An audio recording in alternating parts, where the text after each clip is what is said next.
Vou gravar um áudio porque tô com preguiça de escrever. É, foi mal. E na verdade também vai ficar um pouco melhor se eu escrever isso aqui, porque. Porque às vezes fica melhor mesmo. Existe um versículo lá no Antigo Testamento que é muito mal interpretado, é muito assim. Não é muito relembrado, ou respeitado, né?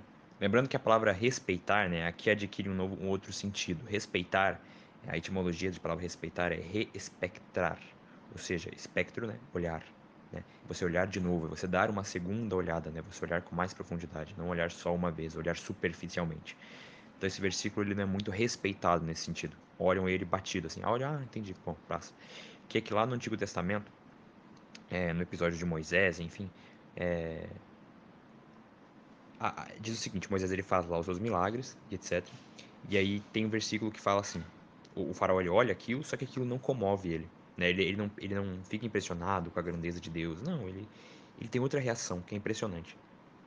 O versículo diz assim: e Deus solidificou, né? Petrificou, né? Ou endureceu, essa é a palavra usada, endureceu o coração do faraó. O que isso quer dizer? Que o Deus malvado lançou um raio ali e endureceu o coração do faraó? Claro que não, né?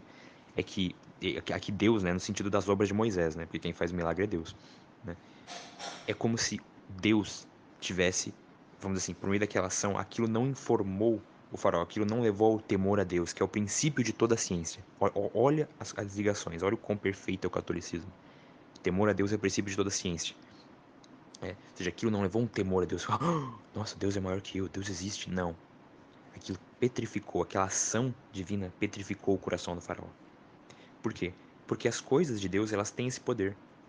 Quando nós não olhamos aquilo como que querendo, assim como Eva, pegar aquilo, tomar para nós, domar aquilo, né? Aquilo nos petrifica, nos torna mais arrogantes. O que é a pessoa com o coração petrificado, né? A pessoa arrogante, a pessoa soberba. A pessoa que parece que ela tem uma paralaxe cognitiva, diria o Olavo de Carvalho. Ou seja, ela fala uma coisa, mas na vida real ela é completamente diferente, né? Ela fala as coisas santas, mas age como um demônio, entendeu?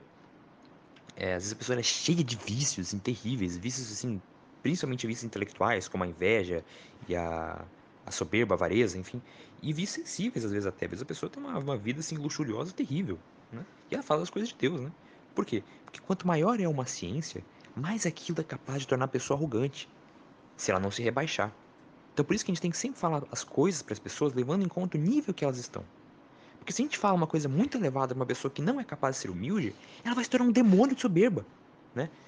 Por isso que, inclusive, Bian Shaninov, né, que era um monge, ele falava que as pessoas não poderiam exagerar nas mortificações, né? Quem fala isso também é São João da Cruz. Ele falava para as pessoas não usarem o silício, não recomendava.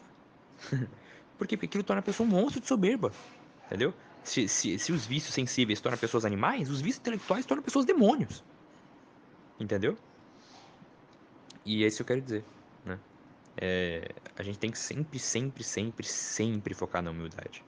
Se você foca na vida intelectual, achando que isso é o sentido da sua vida, amigo, você tá erradíssimo.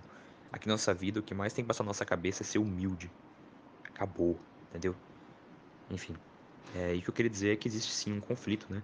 Entre a inteligência, a vontade e as paixões do homem, né? E os sentidos externos e internos, né? Existe um conflito de todas essas coisas devido ao pecado original. De modo que às vezes um acompanha o outro, como eu quis dizer, né? Por exemplo, às vezes a pessoa ela tem uma ideia, ou seja, ela compreende aquilo, mas por compreender de um jeito errado, ou por compreender de um certo jeito, aquilo não consegue informar a vontade dela, porque é o intelecto que informa a vontade. Então ela, evidentemente, acaba tornando um monstro, né?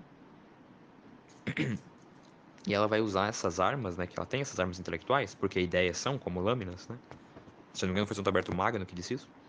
E ela vai se tornar um monstro, né? Por exemplo, imagina uma pessoa que sabe muito, mas usa isso pro mal, né? O cara sabe pra caramba, só que ele convence as pessoas a ser hindu.